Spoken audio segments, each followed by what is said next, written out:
বিনিয়োগকারী বন্ধুরা, আসসালামু আলাইকুম। আশা করি আপনারা ভালো আছেন। আমি এখন আপনাদের সাথে ইন্ডেক্সের টেকনিক্যাল অ্যানালিসিস শেয়ার করব। অফিস আওয়ার প্রায় শেষ, এই টাইমে আমি আপনাদের সাথে ভিডিওটা শেয়ার করতেছি। আসেন এখন ইন্ডেক্সের অ্যানালিসিসে চলে যাই। এখানে বেশি কথা বলবো না। আপনারা হয়তো ভাবছেন যে আমি বারবার বলতেছি ইন্ডেক্স কারেকশান হবে, ইন্ডেক্স এখনও সিগন্যাল দেয় না, এরপরে কেন উঠে আসলো বা উঠে আসতেছে। দেখেন, একটা রেজিস্ট্যান্স দেখাচ্ছে, এই রেজিস্ট্যান্স কীভাবে ব্রেক করলো ইন্ডেক্স, কেন ব্রেক করলো, যেখানে এখানে দুইবার ব্যাক করছে প্রাইস, আজকে আবার ব্যাক করলো কীভাবে কেন ব্যাক করলো। আপনাদের মনে একটা প্রশ্ন জায়গায় অবশ্যই আসতে পারে যে আমি গতকালও বলছি ইন্ডেক্স নেমে যাওয়ার সম্ভাবনা বেশি, কারেকশানের পসিবিলিটি বেশি, এরপরেও কেন উঠে আসতেছে, এটার কারণটা কী বা বিষয়টা কী, আমি একটু আপনাদেরকে ক্লিয়ার করব আজকে। বিষয়গুলো বোঝার চেষ্টা করবেন। এটা হলো জুন মাস। জুন মাসে এখন ট্যাক্স জমা দিচ্ছে সবাই, ট্যাক্সের জন্য বাজারে বিনিয়োগ করতেছে। এই জুন ক্লোজিং হিসাবে বাজারকে একটু পজিটিভ রাখার ব্যাপার আছে। এরপরেও ইন্ডেক্সকে আমি বলছি সিগন্যাল সিগন্যাল দিলে আমি আপনাদেরকে জানাবো, সিগন্যাল দিলে আমি বলবো বাজার উঠে আসবে, উঠে আসতেছে। আমি আপনাদেরকে কনফার্ম করতেছি বাজার আমাকে এখনও সিগন্যাল দেয় নাই, বাজার এখনও আমাকে উঠে আসার কথা বলে নাই, কিন্তু এরপরও বাজার উঠে আসতেছে। কীভাবে উঠে আসতেছে, এটা তো আপনাদের মনে প্রশ্ন জাগবে, এবং প্রশ্ন জাগাটা স্বাভাবিক। এখন আমি দেখাই আপনাদেরকে বাজার মূলত এই রেজিস্ট্যান্সটা ব্রেক করছে অনেক দিন পরে। কিন্তু আমি যে আপনাদেরকে বলি কোনো রেজিস্ট্যান্স না, কোনো সাপোর্ট না। যদি বাজার টেকনিক্যাল সাপোর্ট পায়, বাজারের প্ল্যান থাকে, বাজার যদি সেই টেকনিক্যাল গাইডলাইন বা টেকনিক্যাল ইন্ডিকেটর অসিলেটরগুলোকে সাথে পায়, তো সেক্ষেত্রে আজকে বাজার উঠে গেল না। বাজার উঠে গেলে এখন বাজার কি উঠে আসতে পারবে? আমি এখনও মনে করতেছি বাজার এই উঠে আসলেও কেন উঠে আসতেছে, বাজার কতটুকু উঠে আসতে পারে সেটা আমি আপনাদেরকে দেখাবো, রেজিস্ট্যান্স দেখাবো, এবং আমি আপনাদেরকে দেখাই দিচ্ছি বাজার উঠে আসতে না পারার সিগন্যাল কেন পাই নাই, কোথায় কোথায় সমস্যা একটু দেখাই দিচ্ছি। আমি এখনও রিজিড আছি আমার এই বাজারের কারেকশান সম্পূর্ণ শেষ না হওয়ার ব্যাপারে, যদিও রেজিস্ট্যান্স ব্রেক করছে। আশা করি বুঝে নেবেন আপনারা। এখন দেখেন, আমি একটু দেখাচ্ছি এই টানকেনসেন এবং কুজেনসেনের মধ্যে আপনারা একটা বড় স্প্রেড দেখতে পাচ্ছেন না? এই ধরনের স্প্রেড নিয়ে বাজার উঠে আসতে পারে না। টানকেনসেন এবং কুজেনসেনের মধ্যে এই ধরনের বড় স্প্রেড রেখে বাজার উঠে আসতে পারে না। এটা একটা সিগনাল। এই যে দেখেন, এখানে উঠে আসতে পারে নাই, এটা একটা সিগনাল। এখানে উঠে আসতে পারে নাই, এটাও একটা সিগনাল। হ্যাঁ, এখানে উঠে আসতে পারে নাই, এইটাও একটা সিগনাল। এরপরে আসেন, এরপরও কেন উঠে আসলো বাজার? বাজারের একটা টার্গেট আছে, সেই টার্গেটটা বাজার মিট করবে, এরপরে বাজার গিয়ে শান্ত হবে। আমরা শুধু এইটা দেখাচ্ছি, আসতে 5 মিনিট, আমরা শুধু এইটা দেখাচ্ছি রেজিস্ট্যান্স, কিন্তু বাজারে আরও টার্গেট আছে। আজকে যখন বাজার রেজিস্ট্যান্স ভাঙলো, তখন আমার কাজ হয়ে পড়ে to find out the cost, to find out the reason. হ্যাঁ, বাজারে আরেকটা রেজিস্ট্যান্স আছে, সে রেজিস্ট্যান্সের দিকে বাজার যাচ্ছে। কেন যাচ্ছে? বাজারের আসলে একটু ডিস্ট্রিবিউশন দরকার। এরকম এলোমেলো অ্যাবনর্মাল রেখেও মুভিং অ্যাভারেজকে বাজার চেষ্টা করতেছে তার ডিস্ট্রিবিউশন সাথে, এবং তার একটা টার্গেট মিট করতে, যেটা ফিবোনাসি টার্গেট, সেটা আমি দেখাবো আপনাদেরকে। আরেকটা জিনিস একটু দেখাইনি, আপনাদের মতো ট্রেড করেন, কিন্তু আমি বাজার যেহেতু কারেকশানের কথা বলতেছি, একটু কেয়ারফুল থাকবেন। এটা হলো মূল কথা। আপনাদেরকে সেভ করার জন্য, আপনাদেরকে লস থেকে সেভ করার জন্য আমি আপনাদেরকে এই বাজার কারেকশানের কথাটা বলতেছি, এবং সেটা সম্পূর্ণ বেজ আছে, 100% বেজ আছে। আমি দেখাচ্ছি আপনাদেরকে। আমি এখন উইকলি চার্টে আসলাম। আমি উইকলি চার্টে আপনাদের সাথে শেয়ার করছি, আমি কোনো সিগন্যাল পাই না, তবে একটা চেঞ্জ আসছে উইকলি চার্টে, যেটা হচ্ছে টানকেনসেন এবং কুজেনসেন উঠে আসছে। দেখেন, এই টানকেনসেন এবং কুজেনসেন উঠে আসাকে আমাকে কনফার্ম করতেছে না। উইকলি চার্টে দেখেন, এখানে টানকেনসেন একটা সাইডওয়ে ধরে আছে, আর কুজেনসেন অনেক নিচে। সুতরাং এই ধরনের কন্ডিশনে বাজার উঠে আসা অনেক ডিফিকাল্ট, উঠে আসা কঠিন।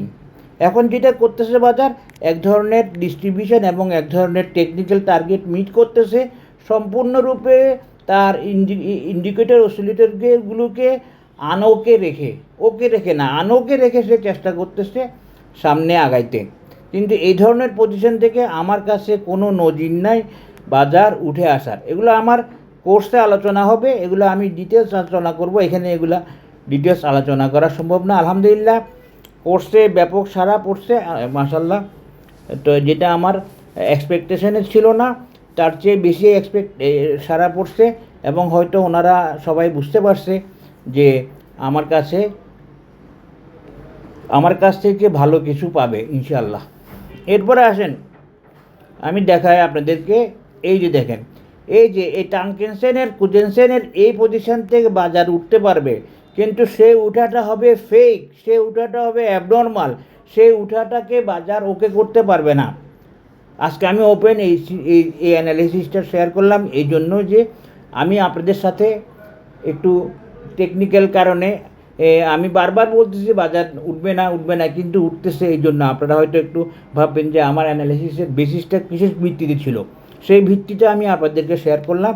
যে আমি বারবার বলছি সিগন্যাল আমি পাই নাই উইকলি চার্টে, ডে চার্টেও আমার অসামঞ্জস্য, টানকেনসেন কুজেনসেন এইভাবে উঠতে পারে না, এরপরও বাজার উঠতেছে। এখন আপনাদেরকে দেখাই দিই এরপরও কেন বাজার উঠতেছে, বা এরপরে বাজার কেন উঠতেছে, বাজারের টার্গেট কি সেটা আমি দেখাবো।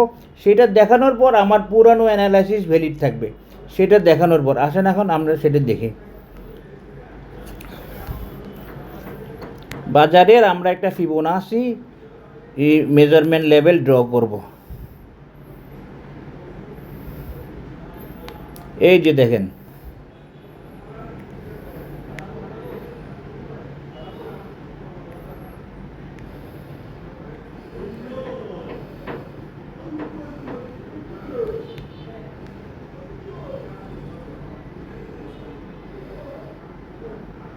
এই 5758 লেভেলটা হচ্ছে বাজারের একটা রেজিস্ট্যান্স লেভেল। খেয়াল করেন কেন এই শক্ত রেজিস্ট্যান্স ভেঙেও বাজার উঠতেছে। আজকে যখন আমি দেখলাম আমার রেজিস্ট্যান্সটা এত শক্ত, এত কারণ আছে যেখানে এখনও বাজারের সিগন্যাল দেয় নাই, বাজারের পা বাঁধা আছে এখনও বলছি, এরপরও কেন বাজার সামনে আসতেছে সেটা আমি দেখলাম। আমাকে এভাবে দেখতেও আমি এভাবে দেখি। এরপর আমি ফাইন্ড আউট করলাম যে বাজারকে 0.618 লেভেলে আসতে হচ্ছে বা আসতেছে, সে কষ্ট মষ্ট করে যেভাবে হোক সে আসতেছে। এইটা হতে পারে 5750 বা এটা হতে পারে 5720, একদম একুরেট মেজারমেন্টটা দেওয়াটা একটু কঠিন।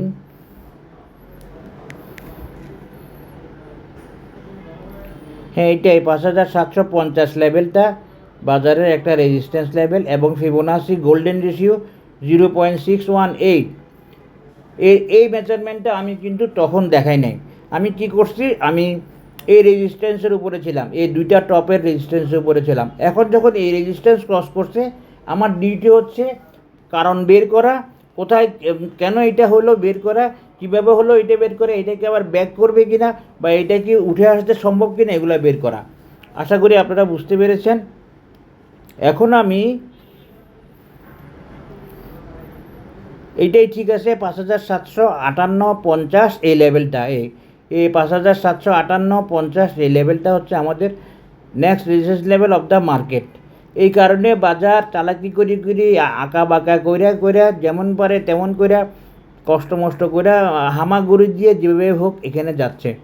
এখানে যাওয়ার জন্য তার যথেষ্ট কষ্ট হচ্ছে, কারণ এখানে সবগুলো ক্যালকুলেশনের ব্যাপার। ক্যালকুলেশনকে ওকে না করলে, মেজারমেন্টকে ওকে না করলে প্রাইস যেতে পারে না। এখন এখানে এইটা পর্যন্ত ওর রেজিস্ট্যান্স, আমি মনে করতেছি বাজার আরেকটু যাবে এবং সেটা 5750 বা 58 যেটা বলা যায়, এই 60 এই লেভেল থেকে বাজার ঘুরে যাবে বলতে বাজার কারেকশন হবে। তো কারেকশন হলে বাজার কি করবে এটা একটু দেখাই দিই।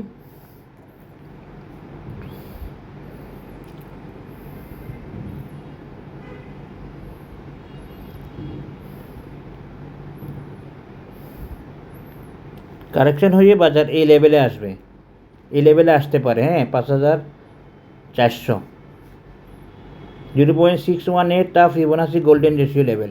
৫,৪০০ লেভেলে এসে এইবার বাজার ভালোভাবে উঠবে এবং সেটা আগামী জুলাই মাস থেকে আশা করি ইনশাল্লাহ।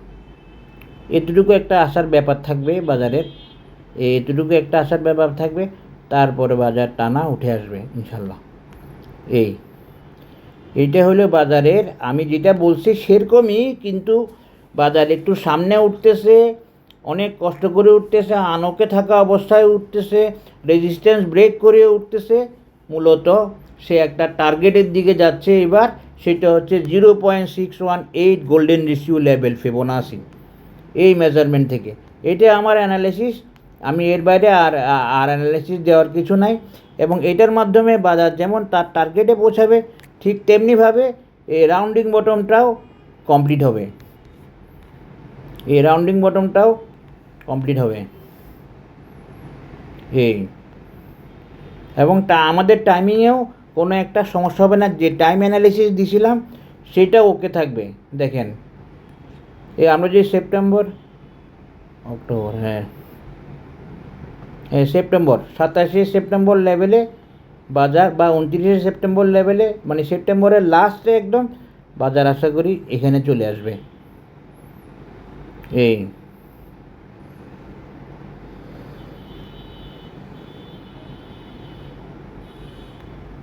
এই লেভেলে বাজার এখানে চলে আসবে সেপ্টেম্বরের লাস্টে, এবং আমরা এইভাবে একটা মেজারমেন্ট দিতে পারবো বরাবর। আশা করি বুঝতে পেরেছেন। বেসিক জায়গায় আমি এখনও আসি, আপনারা একটু দেখতে থাকেন।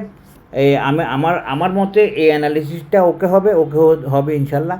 কারণ আমি এখনও ওই যে রোড ক্লিন বা রোড স্মুথ বা ইন্ডিকেটর অসিলেটর সাপোর্ট দিচ্ছে সেরকম পজিশান আমার হিসেবে আমি পাই নাই। কিন্তু মাঝে মাঝে বাজার যখন মুভ করে তখন কনফিডেন্স চলে যায়। পরে বের করে দেখলাম যে ছোট্ট একটা কারণে বাজার আরেকটু উপরে আসতে চাচ্ছে। সেটা হচ্ছে 0.618 লেভেলকে টাচ করা। এইটাকে টাচ করে আশা করি বাজার আবার ব্যাক করবে। এই ব্যাক করাটা কোনো খুশির খবর না, কিন্তু এটা আমাদের জন্য প্রয়োজনীয় জিনিস।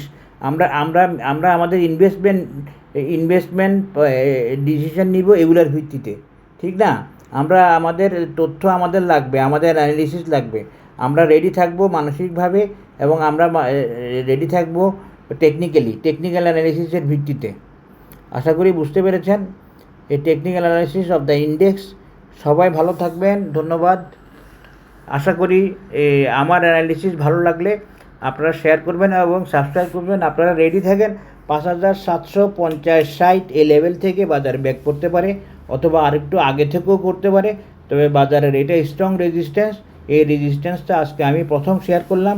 এর আগে অনেক আগে শেয়ার করছিলাম, সেটা এখানে না, সেটা আমার গ্রুপে। আজকে শেয়ার করলাম কারণ আমার একটা রেজিস্ট্যান্স ভেঙে ফেলছে। যে ডবল টপের যে রেজিস্ট্যান্সটা ছিল সেটা ভেঙে ফেলাতে আমাকে ভাবতে হয়েছে তাহলে কি হতে পারে, তাহলে কি বাজার সত্যি এখনই এই 6,400-500 দিকে যাবে? আমি দেখতেছি যে না, এখনই যাওয়ার কথা না। দেখা যাক কী হয়। মার্কেট ইজ কিং, মার্কেট বলবে। আপনারা পজিটিভ থাকবেন, কারেকশান হলেও পজিটিভ, কারেকশান না হলেও পজিটিভ। সবাই ভালো থাকবেন। শেষ করছি আজকে আমার টেকনিক্যাল অ্যানালিসিস অফ ইন্ডেক্স। অফিসের ব্যস্ততার মধ্যে আপনাদেরকে অ্যানালিসিস দিলাম। আশা করি আপনারা সাথে থাকবেন। ধন্যবাদ। আসসালামু আলাইকুম।